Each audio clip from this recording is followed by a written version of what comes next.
I'm very glad to see people here because I was thinking, and I guess a little worried, that if you saw that the title of the session today was about business etiquette, you'd be like, oh no, I am not going there.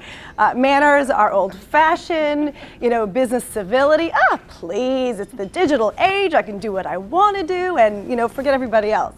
So I'm glad to see that you are actually here and agree with me that, yeah, manners are still, alive and well sometimes, but that we all can get a little bit better. There are a few things that probably everybody can learn. 80% of a person's professional success is actually based on not what they know, not how they learned it, or any of that. It's really on how they convey themselves. It's based on their social skills. Aimee was great.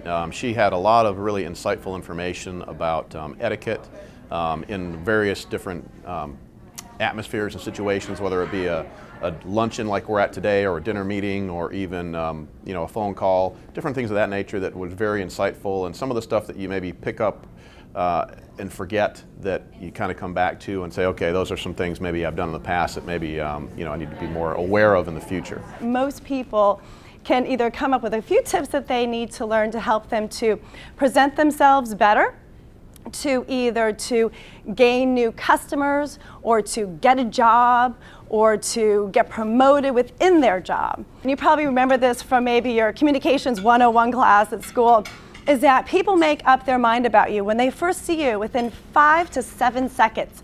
I mean, that's crazy, but it's true. And so when they're making up their mind about you, it's really on how you look, how you present yourself. Are you walking into a room, are you smiling? Do you look confident and happy? Or are you giving out sort of negative signals? Do you look like you're insecure?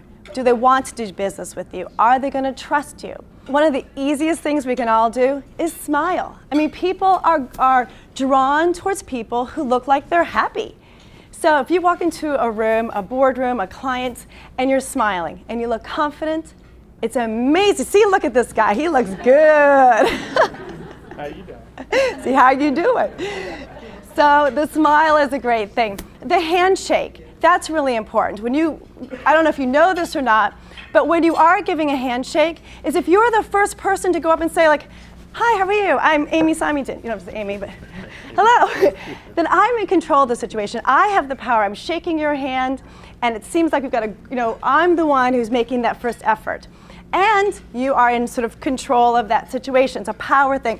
But it makes people think, wow, she's confident. She knows what she's doing. Oh, if she knows what she's doing, then I might as well do business with her.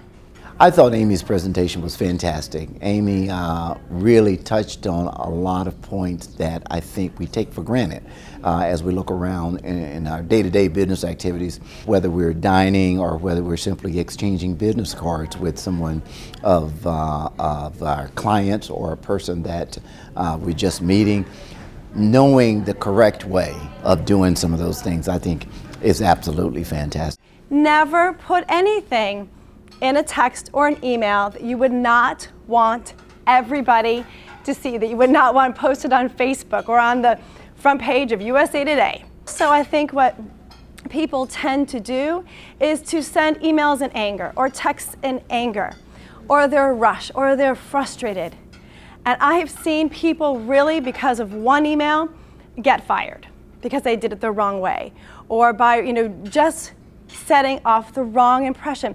So think about it. Take a deep breath. Take a minute before you send something that you might regret. Dining etiquette. Okay, this is where we're going to spend a little bit of time because, as I was saying, it does make such a good impression. If you know what you're doing, raise your hand. Let's be honest. Let's have a moment of honesty here. Raise your hand if you had a moment of panic. Which is my bread plate and which is my drink?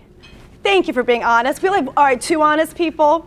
Come on, no one else had a little bit of a panic? Okay. I've been in these situations before.